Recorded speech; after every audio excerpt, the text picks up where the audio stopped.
What's up guys, it's YuGiOh here and welcome back to yet another amazing video on the channel.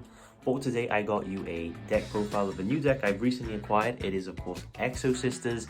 Now this is a build that I recently took to my locals and I did go 5-0. This is by far not a perfect build. I sort of just threw the deck together. I just wanted to see what the deck could do, test it out, and it ended up going 5-0. So I am going to be showing you the profile of it. If you haven't seen the most recent videos on the channel, it is live duels. It is of that exact profile I'm going to show you now. It is the exact one, so you can see how the deck does in a duel as well. You can get some insight on that. But without any further ado, let's get straight onto the deck profile. So starting off with the main deck here, we're going to start off with our triple of the Exosister Martha. She is by far the best Exosister in the deck. The fact that she has the ability to special summon herself along with an Exosister Elise straight from the deck gives you the ability to just make an Xyz and gives you either the monster search or the spell search is absolutely incredible. Most of your combos will start off with Martha, or if you already have other names in hand, what I'd recommend is you use them, make an Xyz. If they stop you, then you can use Martha and make another Xyz, and that will get you access to your Magnifica. For another Exosister, we are playing at 3 here. We have triple of the Exosister Sophia. I know most builds play 2, and I am going to be dropping down Exosister Sophia down to 2. There's just a reason I was playing her at 3, which you'll see in the spell section. She's your draw power for the deck, and the fact that I'm not playing Pot of Prosperity in this deck means that her effect is actually sort of useful because you just get a free draw, and she's one of the better names in the deck. Moving on for another 3 of, we have triple of the Exosister Elise. Now, aside from Martha, she's probably the best Exosister name. Just the fact that she can special summon herself to the field, as long as you control another Exosister, is really good. And you sort of need to play her at 3 because Martha does bring her out from the deck, so you do need to have a name in the deck at all times to be able to resolve your Martha. For another Exosister here, we have triple of the Exosister Stella. Again, you can debatably play this at 2, but I am playing a spell card. I am playing Pot of Desires basically, which means that I don't really want to be banishing too many names, so I'm forced to sort of play 3 of all the Exosisters that are okay to play. If you don't know what she does is on normal, when you normal summon her, she has an effect that during the main phase, you can special summon an Exosister from your hand. So she gives you the ability again to make another Xyz play, which is sort of the only reason that the deck is good, because the main deck monsters aren't exactly that good. You sort of do rely on your extra deck quite a lot. And for the last Exosister here, we are of course playing the one Exosister Irene. You sort of do need to play her, just off the fact that she does name Exosister Sophia. So that means with the Vadis, you'll be able to sort of bring out a Sophia and an Irene, and it just sort of brings the deck a little bit more versatile if you do play the Irene. That is it for the Exosisters. We are playing quite a lot, and as I said, this isn't a final build. It's just a build that went 5-0 at locals. For the hand traps, basically the reason why we did go 5-0 in locals, we have Dimension Shifter. Now, Dimension Shifter is an absolute blowout of a card. I couldn't recommend it highly enough. It's literally you activate it, and if it resolves, the opponent basically has to skip their turn if they're playing any sort of competitive deck, because the graveyard is just that important, and it doesn't hinder you that much at all really. You can sort of play with it, play through it. You don't really care about D-Shifter at all, which is why I feel that Exosisters are a very good rogue deck this format. And for the last hand trap, we have triple of the Skullmeister. This is actually going to be DD Crow, because DD Crow I think is just better. Just at the tournament day, I couldn't find my Crows, so I put in the Skullmeisters instead. A package that I am going to try out instead of the Pot of Prosperity is I am going to be trying out triple Small World, and if this is Crow, you can reveal Crow to get access to Shifter, which will actually be able to search you any Exosister in your deck, as it is a spellcaster and doesn't share anything else. So just keep in mind that if you do play Crow, you can play the Small World, reveal a Dimension Shifter in your deck, and get access to any Exosister that way. That is it for the hand traps. They perform very well, to be honest with you. I was impressed with Skullmeister, even though it wasn't Crow. It still performed very well. For the spells, we're going to start off with triple Exosister packs. I think we all knew this was coming. This is basically the Rota, but better. The fact that it's a quick play as well means that if your opponent moves anything out of the graveyard, you can chain it, and as long as you have the appropriate name on the field, you can special summon the counterpart from the deck, and it's absolutely insane. It doesn't only search monsters, by the way. A lot of people think it only searches monsters. You can search other spells and traps with this card, and it's absolutely ridiculous, to be honest with you. Amazing follow-up as well if you have it in your hand. For if they do break your board and you have an Exosister packs, it's amazing follow-up, because you can get straight to your Martha. For the other Exosister spells, we have one of the other ones. I am definitely going to be dropping this card. I don't really like this card at all. This card, on the other hand, I actually do like, and I will continue playing it. The fact that it's sort of like a prohibition in a way, and you can sort of call hand traps like Nibiru and things to sort of stop your opponent from breaking your board as you are making it. And the fact that there's a Mystic Mine out as well, that isn't your trap, because when your Exosister monster declares an effect, it can blow up a spell and trap. This card, I just didn't like at all. When I did see it, I didn't really need it. And when you're in low life point situations and you really need a card that's going to get you back in the game, drawing this does absolutely nothing. So this card will be cut in updated versions of this deck profile. Moving on to the other spells, we're running triple Dark Ruler No More. This card was actually quite effective on the day, to be honest with you. There was a lot of decks that sort of set up kind of scary boards, and Dark Ruler just sort of said no to that. And I don't know if I'll keep playing this going forward. I feel like maybe Dark Ruler No More isn't the best for this format when the Bisted stuff does come out. But for now, it did perform very, very well, and you can just sort of establish your board through theirs if you Dark Ruler them, and you can sort of just break their board apart slowly. For the other spells, we have two Pot of Desires. This was sort of my prosperity for the day, since I didn't have prosperity at the time. I was playing Desires, which sort of, I'm not going to say made the deck better, because I did need to play more Exosisters as a result of it, but it did come in clutch a few times. Drawing those two cards, seeing two Exosister names really did help sometimes. And I didn't really have any bad banishes where I'd banish sort of like 3 Marthas, for example. That just didn't happen throughout the day, and it was sort of kind of a good card, but I will play Small World instead of this. And for the last spell, we have one Call by the Grave. Arguably, beside D-Shifter card of the day, I saw it pretty much all day, and it was an absolute blowout, to be honest with you. Call by the Grave is just an insane card, but we all know that. Moving on to the traps, we have double of the Exosister Returnia and double of the Exosister Vadis. Normally, I'd say that Returnia is a lot better than Vadis, but in a situation where your opponent moves anything out the grave, if you chain your Vadis, the amount of advantage you get just pretty much means that you win the game. You summon 2 Exosisters, they move, and then you immediately Xyz summon twice. It is pretty ridiculous. And if you don't use it during your opponent's turn, during your turn you can flip it, and you get 2 monsters on the field for free, Xyz, and you can start your plays from there. But Returnia, overall, I'd say is the more generic card, and the one you're going to be searching for a lot more. But I think 2 and 2 is a good ratio, to be honest with you. For another hand trap here, we're playing triple of the Infinite Impermanence.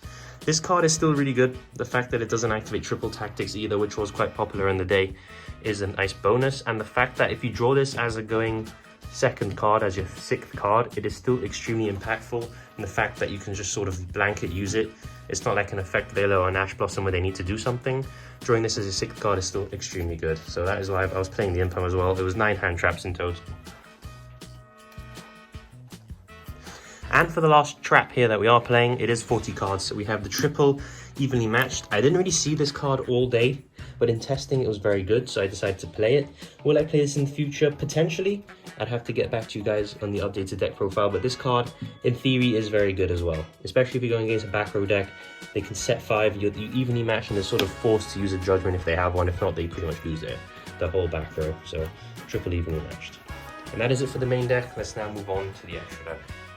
Moving on to the extra deck, this is by far not finalized, but it was just a very standard list I was playing on the day.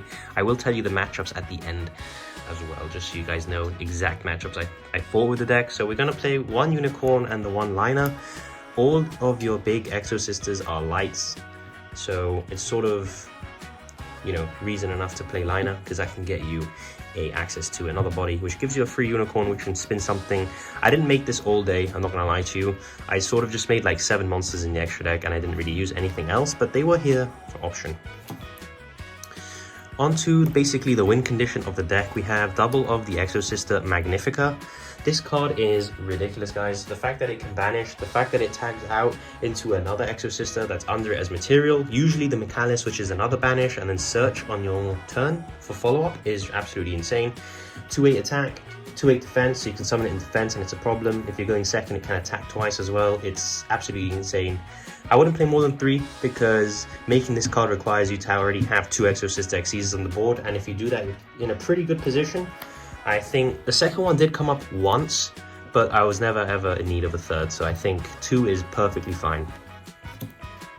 For a 3 of here, pretty much the best Exosister, in my opinion, in the extra deck is Michaelis. Magnifica is your win condition, but if you can't make it, this card will carry you through games.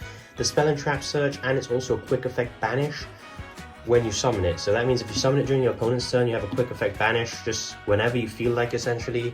And then if it does survive to your turn, you get a Spell and Trap Search, which can get you the Pax, which gets you the Martha, which gets you the second Xyz, which then gets you Magnifica. So Michaelis is absolutely insane. I would definitely play it at 3. You usually make 2 quite often, and then if you are in the grind game, you might need the 3rd, hence why I am playing 3, and it's absolutely insane. For the second best Xyz that isn't Michaelis or Magnifica, we have the Caspatel. This is your monster search. Sometimes you make this before you make the Michaelis, if, for example, there's nothing you need to banish or you're not afraid of it getting outed. Because if you're afraid that your opponent has like sort of some removal, you usually make the Michaelis, so when they do remove it, you can at least banish something. Caspatel doesn't have that effect, but it does search monster, and it does have the effect that when it is summoned, your opponent cannot special summon anything from the graveyard. Well, neither of you can, but it doesn't really impact you, it impacts your opponent more. So really nice effect, and the fact it's a monster search, I play it at 2.